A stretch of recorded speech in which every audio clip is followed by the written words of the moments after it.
Guys, this is already Forever One, and I just wanted to share a story how I got kicked out of Ukraine, out of my own country. I was born and raised in Ukraine. I was born in 1992, Odessa, um, right by the beach.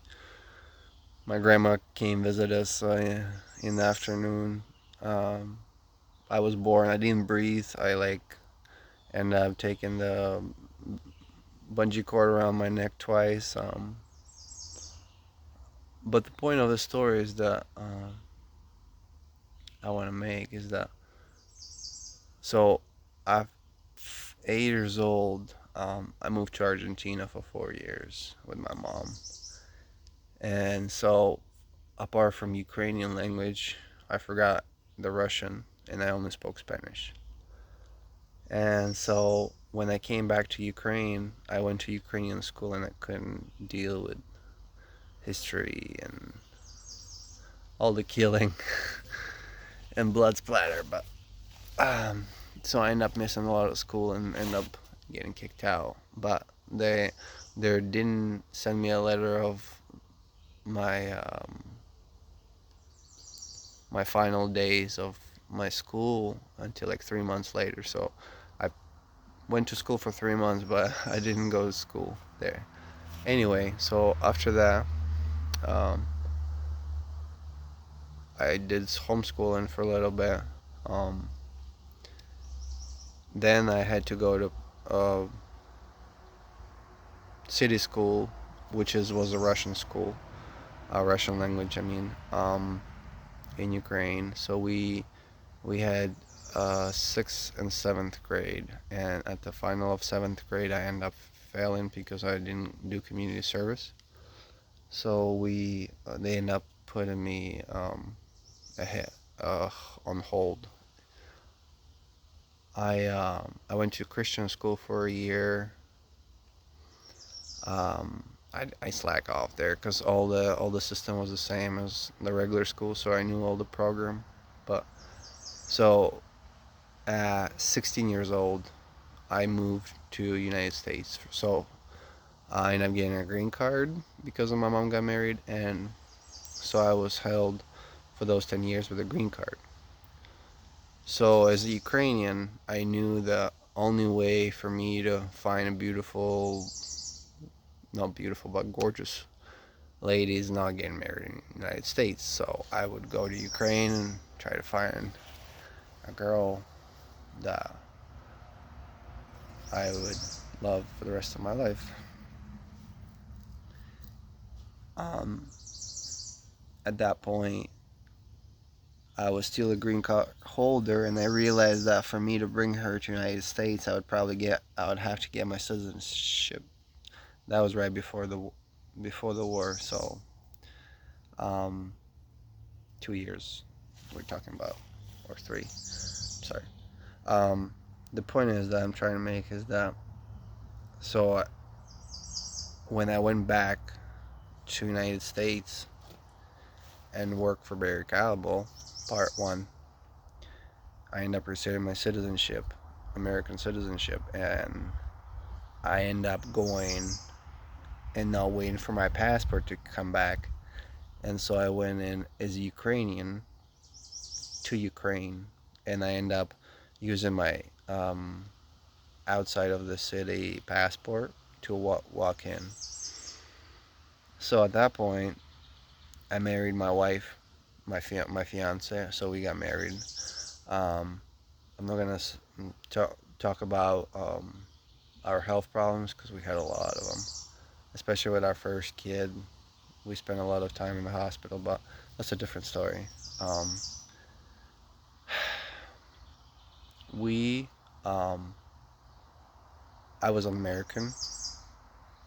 We were waiting for our K1 visa, so I applied for her visa as a fiance, and so we were waiting, and I'm like counting, and I'm thinking how long I've been in Ukraine, and I realized that I've been over like 2 months or something like that. And as an American, I mean, I'm in my own country, but I'm an American now, so I gotta think about that without a visa, you're allowed to stay in the country for 90 days. So I overstayed basically 3 days in Ukraine.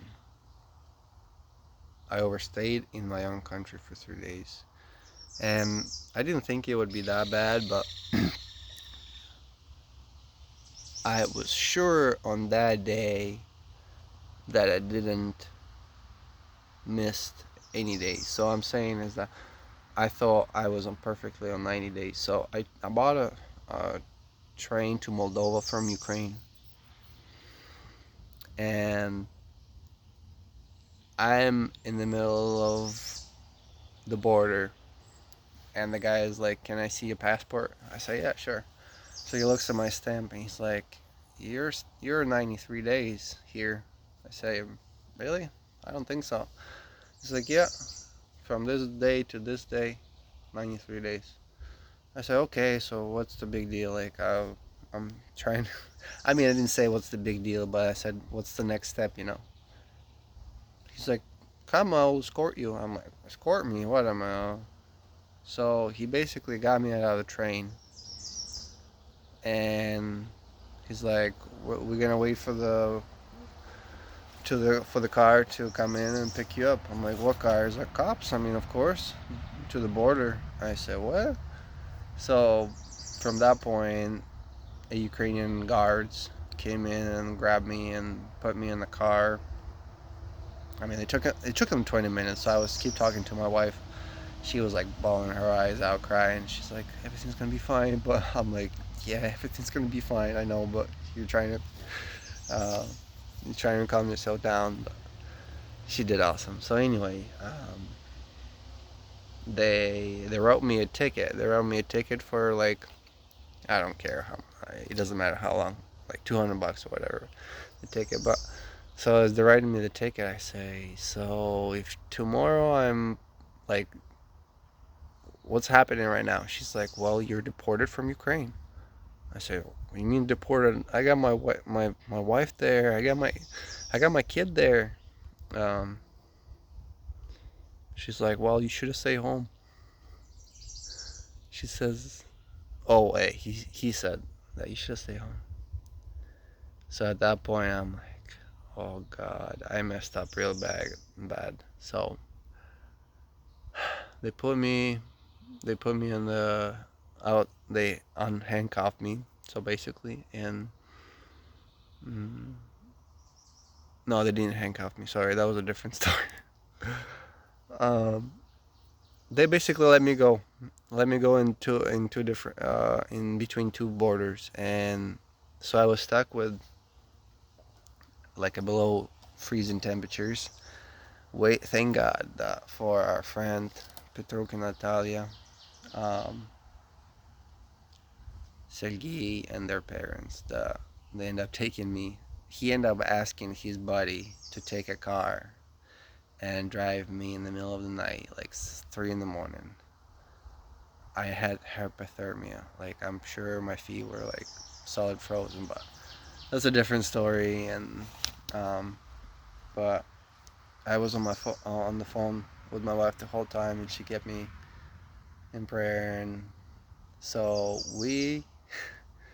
the next day, her mom, my mother-in-law, ended up bringing my Ukrainian passport and sneaking me into Ukraine.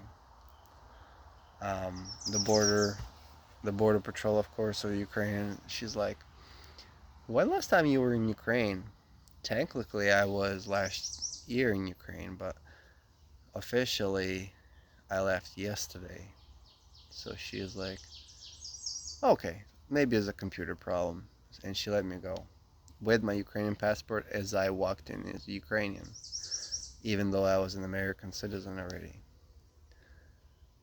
That was a hell of a day. I should say a hell of a night, because getting kicked out of your own country, it's like um, it's like a betrayal for my own self, because God, I felt like, I mean, I never felt as I was an American because my home was where my wife is, but and my kids.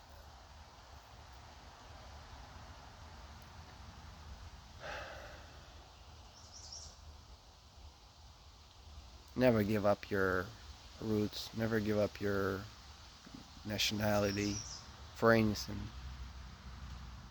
even if it's gonna be easier. I'm sitting here talking about that when everything's going down, but it's easy to talk about. It's the way I feel and how I felt at that moment because